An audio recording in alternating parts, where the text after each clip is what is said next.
പ്രിയ സുഹൃത്തുക്കളെ, നിങ്ങൾക്കേവർക്കും ഇന്നർലൈറ്റ് ചാനലിന്റെ പുതിയൊരു അറിവിലേക്ക് സ്വാഗതം. ഒരു വ്യക്തിയുടെ സ്വഭാവം രൂപപ്പെടുത്താൻ സഹായിക്കുന്നത് അവന്റെ ചുറ്റുമുള്ള സമൂഹമാണ്.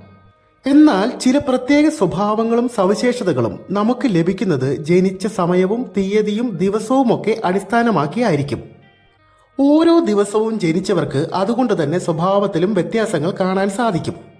ജനിച്ച ദിവസത്തെ അടിസ്ഥാനമാക്കി ആളുകളുടെ ചില പ്രത്യേക സ്വഭാവ സവിശേഷതകൾ നമുക്ക് മനസ്സിലാക്കാം. ജ്യോതിഷത്തിൽ തിങ്കളാഴ്ചയെ ചന്ദ്രന്റെ ദിവസം എന്നാണ് വിശേഷിപ്പിക്കുന്നത്. അതുകൊണ്ട് തന്നെ ഈ ദിവസത്തിന്റെ അധിപൻ ചന്ദ്രനാണ്. തിങ്കളാഴ്ച ജനിച്ചവരിൽ ചന്ദ്രൻ പ്രത്യേക സ്വാധീനം ചെലുത്തുന്നുണ്ട്. തിങ്കളാഴ്ച ദിവസം ജനിച്ചവർ ഏറെ ആകർഷകത്വം ഉള്ളവരും നല്ല സ്വഭാവ ഗുണമുള്ളവരുമായിരിക്കും. ഇവർക്ക് നല്ല ശരീരഭംഗിയും നല്ല തിളക്കമുള്ള കണ്ണുകളും ഉണ്ടാകും. ഇവർ പൊതുവെ സൗമ്യശീലമുള്ളവരും പ്രസന്നത നിറഞ്ഞവരുമായിരിക്കും. സുഹൃത്തുക്കൾക്കും ബന്ധുക്കൾക്കുമിടയിൽ ഇവർ ഏറെ പ്രിയങ്കരനായിരിക്കും. തിങ്കളാഴ്ച ദിവസം ജനിച്ചവർ ഏറെ ഭാഷാ നൈപുണ്യം ഉള്ളവരാണ് എന്നാണ് പറയപ്പെടുന്നത്. അതായത് ഇവർ ഒന്നിലധികം ഭാഷകൾ നന്നായി കൈകാര്യം ചെയ്യാൻ കഴിവുള്ളവർ ആയിരിക്കും. വളരെ വൈകാരികമായി ജീവിതത്തെ സമീപിക്കുകയും ചിന്തിക്കുകയും പ്രവർത്തിക്കുകയും ചെയ്യുന്നവരായിരിക്കും തിങ്കളാഴ്ച ദിവസം ജനിച്ചവർ. എന്നാൽ ഇവരുടെ ഈ വൈകാരികതയ്ക്കും വലിയ സ്ഥിരതയൊന്നുമില്ല. കാരണം ചന്ദ്രൻ ദിനം പ്രതി മാറുന്നതിനാൽ ഇവരുടെ മാനസികാവസ്ഥയും മാറിക്കൊണ്ടേയിരിക്കും.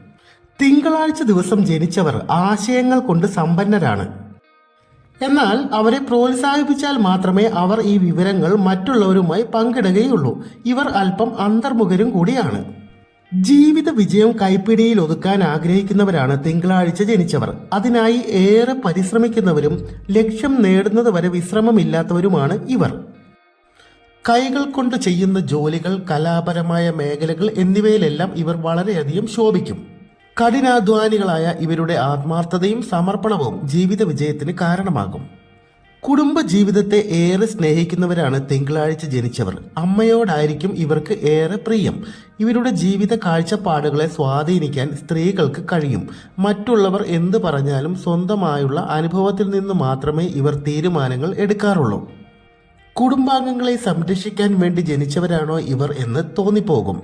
പലപ്പോഴും സംരക്ഷണ സ്വഭാവം ചിലപ്പോൾ അധികാര പ്രകടനമായി തെറ്റിദ്ധരിക്കാൻ ഇടയുണ്ട്. പെട്ടെന്നുള്ള വികാര പ്രകടനങ്ങൾ അബദ്ധമാകാതെ ശ്രദ്ധിക്കേണ്ടതാണ്. മറ്റുള്ളവരുടെ വികാരങ്ങളെ ഇവർ ഏറെ മാനിക്കുന്നു. കണ്ണടച്ച് മറ്റുള്ളവരെ വിശ്വസിക്കുന്നവരാണിവർ. അതുമൂലം ഇവർക്ക് അബദ്ധങ്ങൾ സംഭവിക്കാറുമുണ്ട്. നന്ദി, നമസ്കാരം.